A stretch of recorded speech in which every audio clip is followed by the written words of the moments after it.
So in this video, I'm going to do a tutorial on how to use a webhook. So if you are trying to do any single thing automation related, you need to learn how to use webhooks. They can be a little daunting at first because they're kind of on the technical side. They're not really technical. Well, they are, but the technicality has been removed out of the process.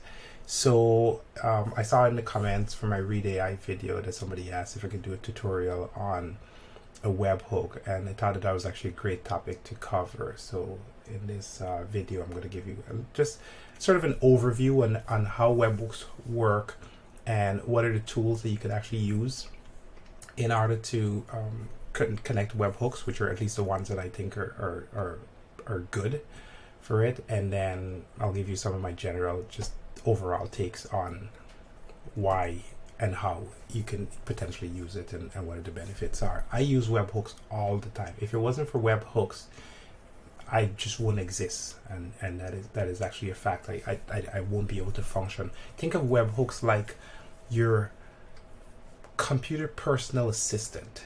But it's silent and it doesn't exist, right? So let me see if I could give you a real example. So let's say that in the real world you had, I don't know, tons of money, and you had an assistant that is just by your side all day long, and their job was responsible for going on Twitter on a daily basis and finding interesting articles that could, I don't know, that you want to read or that you want to do some sort of story with. Maybe you're a writer or something, right? Or a marketer, whatever. So the idea would be that you'd have this assistant in the real world. They would go and they would basically every day go on Twitter and kind of figure out these articles, etc. And then they would bring them to you and put it in a spreadsheet and whatever the deal is. So in today's world, the good news is that that assistant could be replaced with a webhook.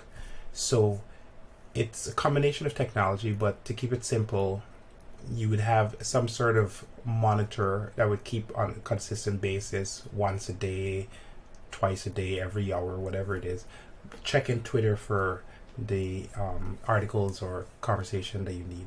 And then you would aggregate that information, and then you can connect that to a webhook, which would basically extract the information and send it somewhere else. And in doing so, you could then decide to send it to n number of places. You could send it to Google Docs, you could send it to Microsoft Word, you could even probably even repost it if you wanted to. So there's lots of options there. So that's basically the general gist of webhooks. So hopefully it makes a little bit of sense. Or let's say that you got an email, a very specific email, and in your inbox, like me, you have thousands of emails unread, and you want to be able to kind of track the very specific emails that are coming in. Let's just say you're looking for a specific keyword. So you can basically extract that out, connect it to a webhook, and then send that to a Google Sheets or something. So that's kind of the general gist of webhooks. They're really, really powerful once you kind of understand them, but they're kind of daunting because it's sort of a little web. You know, it came from the software world, that's sort of seeping its way into like the non-technical world, and so but they still require a bit of know-how. So hopefully that gives you sort of an overview.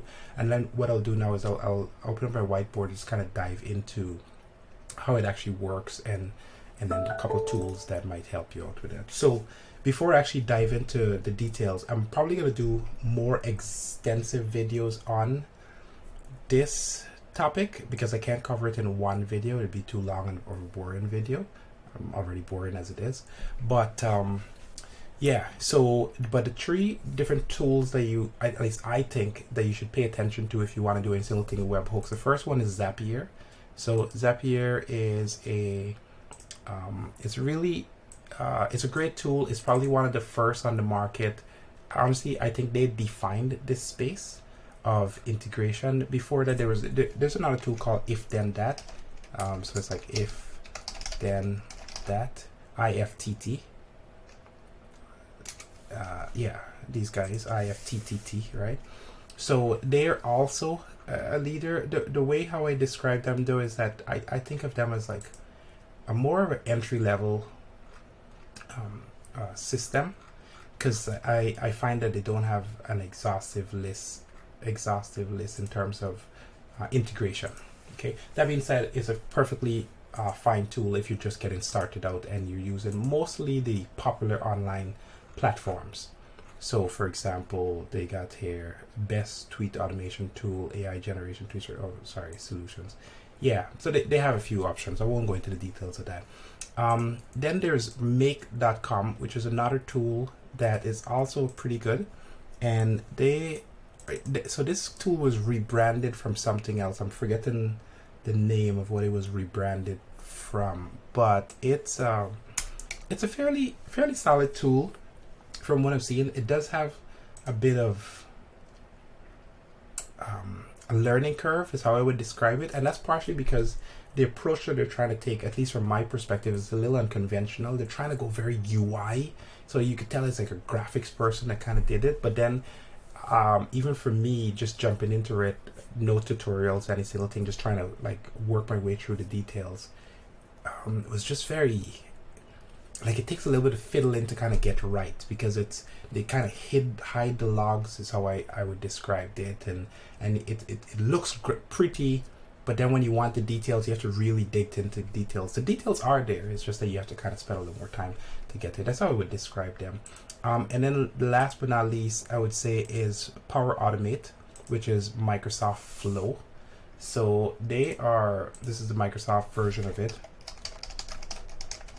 Flow. And Power Automate is probably my favorite of all of them. And now, to be fair, I don't actually use Power Automate itself. There's a more enterprise version of this called Logic App, which is what I use. And that's a little bit beyond this video, Logic App, because it requires an Azure subscription, etc., etc. I'm seeing LOGIC app. Okay, and but by far, this is hands down the best, I think, automation tool out there.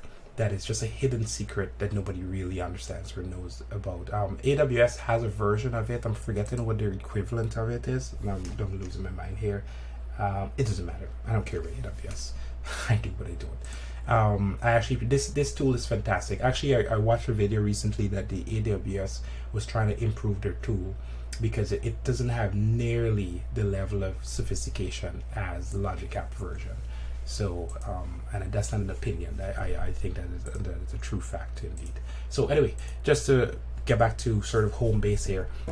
So let me just explain, just in a nutshell, a couple of key things that you'll kind of need to know about webhooks, and then we'll dig into the details. And again, I might break this video up into multiple parts, but hopefully this will at least give you sort of a quick introduction to it, and then we could kind of take it further based on the questions that you guys have. And but I just thought it was a great video to actually put out, because I haven't been putting out videos in a while, and this was one of them that makes sense.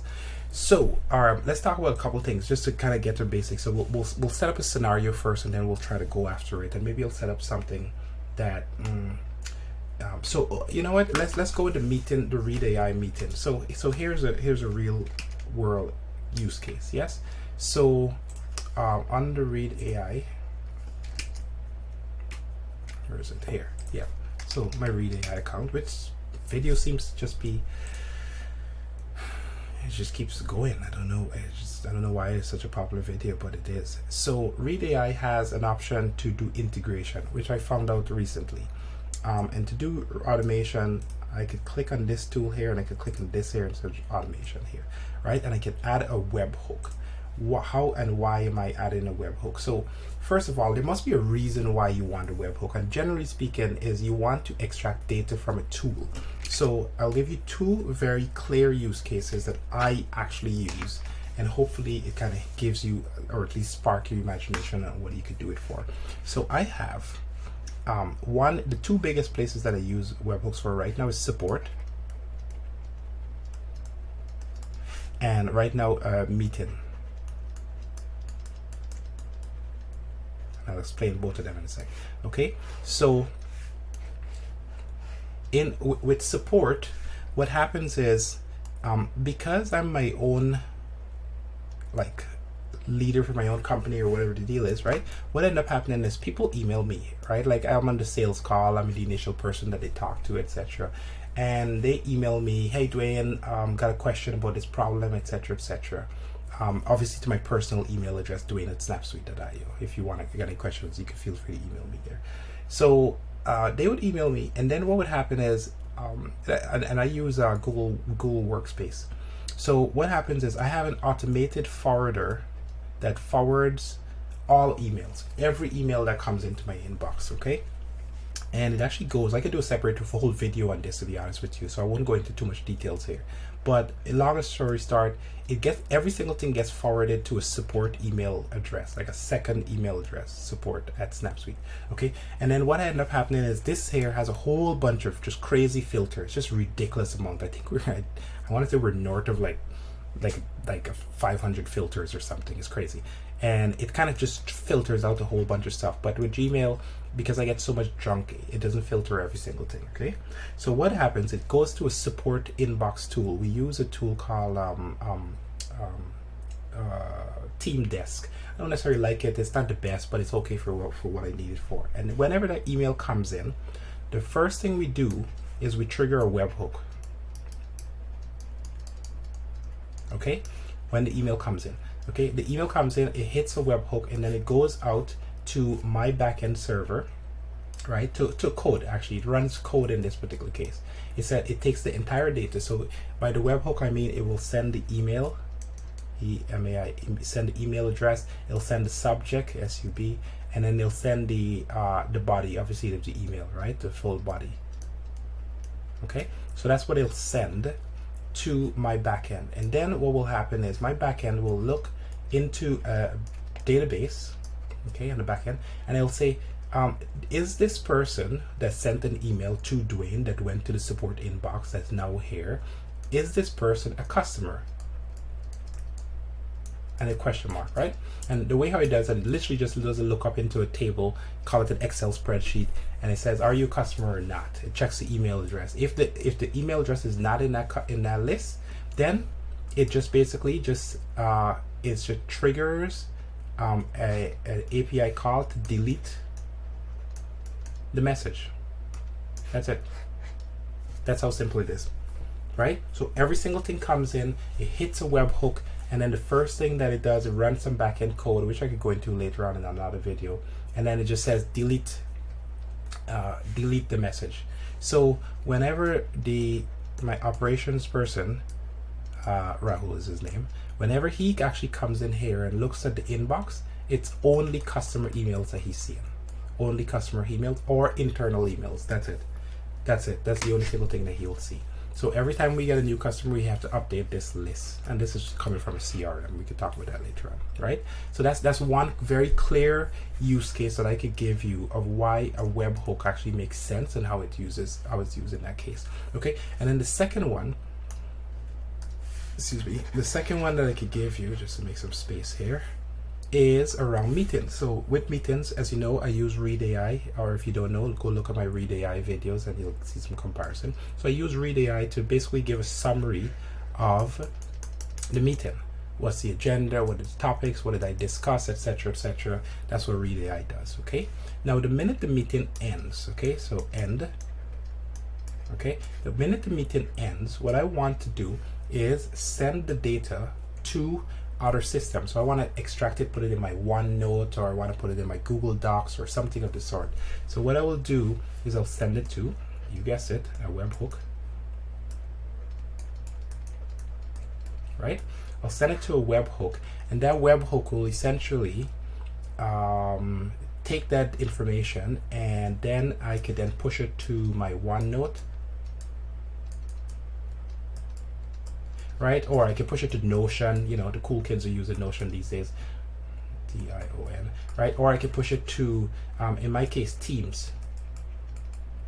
Okay, and actually I'll show you that quickly. Let me see if I could find it. Yeah, so here, like now making out, I have a channel called Meetings, right? And then let's see here, there's General, and then it's just all my meetings, whatever happens, family meetings, whatever, they all come inside of here, and then I have them sort of structured by different companies and stuff like that. But that's literally what happens. So that's the purpose of a webhook. Hopefully that kind of gives you sort of an overview of like how it actually works in a nutshell. And I don't know how long this video is, but maybe what I'll do is I'll pause it here and then I'll continue it in another version and give you more specific deep dive on why webhooks and how it works and what were some of the core benefits, more in depth from a technical standpoint. But all in all, it's a great way for you to be able to just quickly kind of just like take bits of information from different tools and aggregate them into more different tools, right? So hopefully that kind of give you some overview. I should have put my clock on to figure out how long this video is gone. Yeah, so I'll do a deep dive and I'll kind of give you some more like very specific hands-on on how to actually get it working properly and what are the things that you need to look out for when you're setting a webhook up. Okay, so with that, I'll leave this video as it is. Thank you for watching and thanks for asking the question, by the way.